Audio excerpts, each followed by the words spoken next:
Hi, I'm Jennell Evans, and I want to share my insights with you about confidence in life. Lately, I've been talking to a lot of people who are wanting to make some big changes in their life, and a lot of times that's the result of a big shift taking place in their life.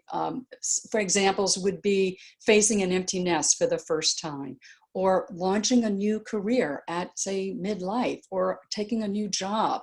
Um, Creating a new identity at midlife is a big thing for a lot of people with so many shifts taking place. Maybe it's a new job and an empty nest at the same time.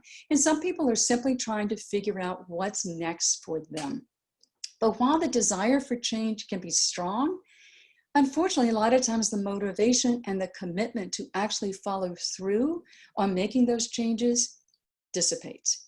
And time goes on and nothing really changes in a person's life. And people can stay stuck, which unfortunately they often do. I also hear from people who are wanting to make changes that they just don't feel like they have the confidence right now to make those changes. But when they do, that's when they're going to take action. And sadly, I know that that day sometimes never comes. And so another month, a couple months, a year goes by, and nothing has really transformed in their life. And they feel frustrated, they feel sad, they feel like, how come I can't figure this out? They're unhappy, and time marches on. If you ever feel this way, my intention in sharing my insights about this is that I hope I will be able to help you figure out, what is it that you need to do in order to feel more confident so that you feel like you can take action and move forward with the changes that you want to make in your life. There's a lot of noise right now on social media about how to become more confident, right? Confidence is sexy. Confidence sells. Who doesn't want to feel confident? But I doubt that, an online program and a few training modules is going to help anyone really feel more confident. I believe that there is something that we all need to focus on other than confidence. I think it's something we need to focus on first in order to become more confident. And I think that what that thing is courage. I think we need to focus more on courage in order to become more confident. So let me explain. Confidence is when we feel like we know what we're doing, right? Courage is when we aren't sure about what we're doing and we take action anyway, right? It's like Nike says, we just do it. So that's a key distinction. And it makes sense because we get more confident by doing things outside of our norms. And even if things don't go perfectly smooth, and they often don't, sometimes we just feel so great about ourselves because we had the courage to actually take that first step. And, okay, it wasn't perfect. I'm going to try again. And then over time, we master the thing that initially, scared us to even try to do. That's how we become more confident, by stepping out of our comfort zone.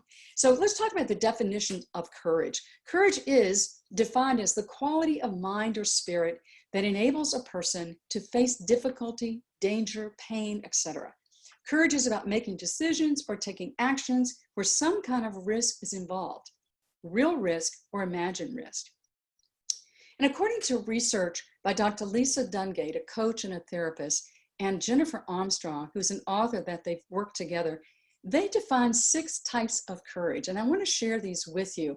A, I find it really interesting that they broke it down this way, and B, I want you to think about which of these areas maybe you already have some courage within.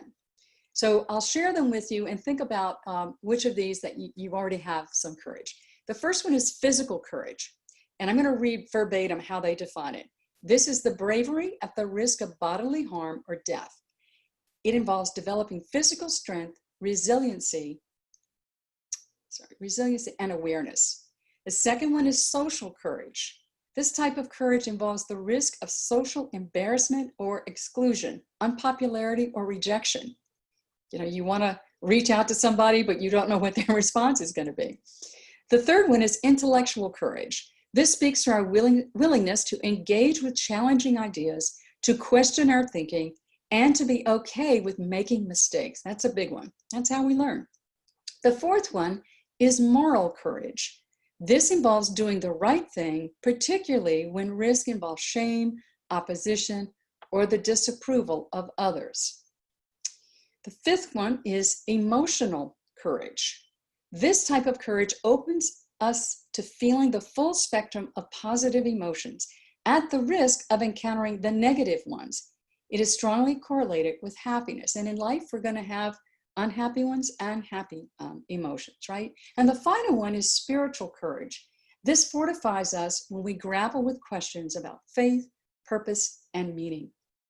So I think it's helpful to be aware of these 6 types of courage, because you probably have some level of courage within some of them and maybe all of them.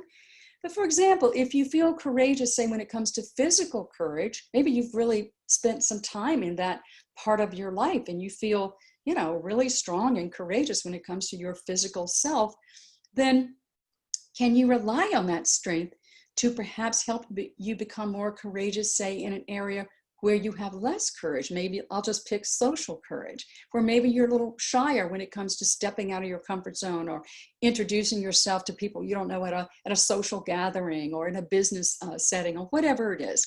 So if we can build on the courage muscles that we've developed within these 6 types, that will help us feel more courageous in all of these types, right? So emotions are contagious. So if you've got some courage in one of these areas, leverage that, trust yourself, remind yourself, if you can do that, then why can't I develop more courage in maybe another area of like the 6 types that I just shared?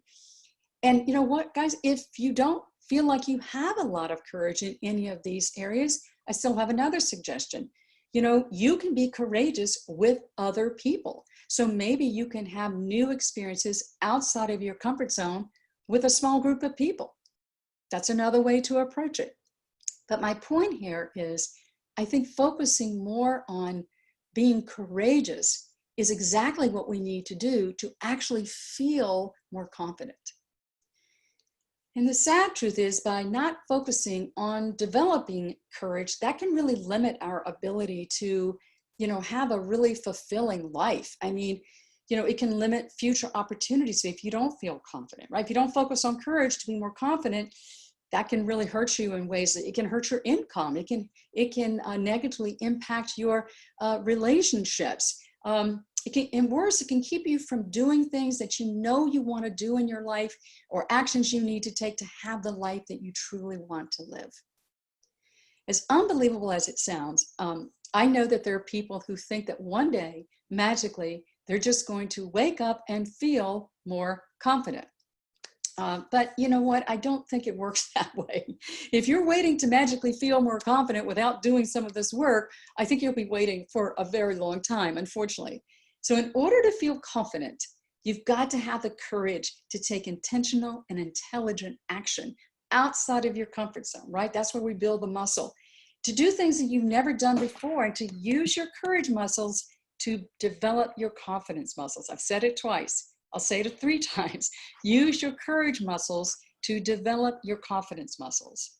You've got to trust yourself that whatever you do that scares you a little bit, that calls up your courage, that's going to help you develop more confidence over time. And even when you get on the other side of the thing that you did, you're going to feel great about yourself. So when you shift your focus to courage, instead of just hoping to feel more confident one day, you act bravely. And despite your fears and your anxiety and your worries, and acting courageous gets easier every time that you do this, right? You get out of your comfort zone. And emotions are contagious. So you start to step out of your comfort zone, you have some successful experiences or ones that you learn a lot from, and you get right back up and try again. That is what it takes. And here's what happens as a result. You begin to trust yourself more, which is a fantastic thing. I always tell people, trust yourself. When you have that level of confidence, you're unstoppable. Your self-esteem improves. You feel empowered to take on more challenges, more risks. Both of those things create new and wonderful opportunities and rewarding experiences. And your life just gets better and better and better. You feel more comfortable about making changes. You're more agile about everything in your life. You're in the flow of your life. Your outlook on life becomes more positive too. You get more of what you want versus settling for what you don't want in your life when you act courageously, and that helps you become more confident. And the best part is the sooner you focus on courage, the sooner you're going to become more confident to make the changes to live the life that you truly want. You are no longer waiting to feel confident, because feeling confident happens as the result of you acting and feeling courageous. Thank you.